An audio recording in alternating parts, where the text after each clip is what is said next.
Group 1లో జరిగిన అవకతవకలపై మాత్రం నేడు సోమాజిగూడ ప్రెస్ క్లబ్ వేదికగా అఖిలపక్ష సమావేశం నిర్వహించారు. ఈ సమావేశంలో అటువైపు బీజేపీ అభ్యర్థి గువ్వల బాలరాజు పాల్గొన్నారు. అదేవిధంగా బీఆర్ఎస్ పార్టీకి చెందిన రాకేష్ రెడ్డి పాల్గొన్నారు. ప్రస్తుతం మనతో పాటు ఈ గ్రూప్ 1 ఎగ్జామ్ యొక్క అభ్యర్థులు చంద్రశేఖర్ గారు ఉన్నారు. చెప్పండి సార్, అసలు ఏ విధంగా చూడవచ్చు? అంటే మొదటి నుంచి కూడా సీఎం రేవంత్ రెడ్డి మాత్రం ఇది ప్రజాపాలన అని చెప్పుకుంటూ వస్తున్నారు. కాకపోతే ఇందులోనే అవకతవకలు జరిగినాయి, ఆంధ్రోళ్ళు ఎక్కువ ఉన్నారని కొన్ని విమర్శల ఆరోపణలను ఎలా చూస్తారు?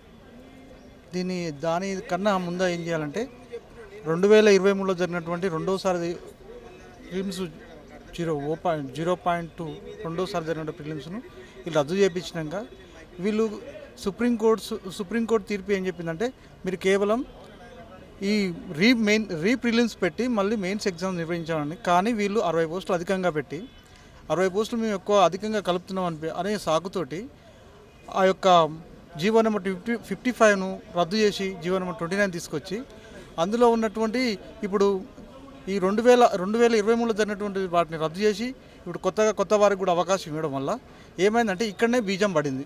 కొత్త వాళ్ళకి అవకాశం ఇచ్చి వీళ్ళకి సంబంధించిన వాళ్ళకి మాత్రమే ఇక్కడ పోస్టులు ఇవ్వడానికి ప్లాన్ చేసినట్టుగా మాకు అర్థమవుతుంది. ఎందుకంటే కోర్టు ఏం చెప్పింది అప్పుడు 2023లో తీర్పు వచ్చినప్పుడు ఏం చెప్పింది కోర్టు? కేవలం రీ ప్రిలిమ్స్ పెట్టండి, రెండోసారి రద్దయినాయి కాబట్టి రీ ప్రిలిమ్స్ పెట్టి వాటికి పాత అప్లికెంట్ మాత్రమే మీరు ఎలో చేసి మెయిన్స్ నిర్వహించమన్నది. కానీ వీళ్ళకి అవసరానికి అనుగుణంగా మార్చుకొని కొత్త జీవో తీసుకొచ్చి వీళ్ళు రీనోటిఫికేషన్ ఇచ్చి ఈ కొత్త వాళ్ళకి అవకాశం ఇచ్చి చాలామంది కొత్త వాళ్ళకే ఇప్పుడు ఉద్యోగాలు వచ్చింది. చాలా ఆస్పిరెంట్స్ చాలామంది 10 సంవత్సరాలకి వెళ్ళి 12 సంవత్సరాలకి చదివే వాళ్ళకి ఎవరు కనీసం ప్రిలిమ్స్ కూడా టచ్ చేయకుండా చేసినారు.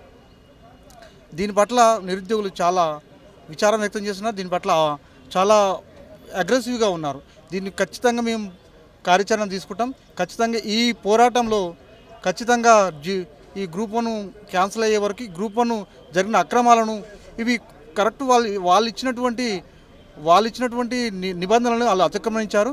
ఆ వయలేషన్స్ని మేము ఖచ్చితంగా లీగల్ ఫైట్ చేస్తాం. ఖచ్చితంగా హైకోర్టులో వచ్చినట్టు సింగిల్ బెంచ్లో వచ్చినట్టు తీర్పు ఖచ్చితంగా సుప్రీంకోర్టులో పునరావృతం అవుతుంది. ఇది రాసి పెట్టుకోవాలి ప్రభుత్వం.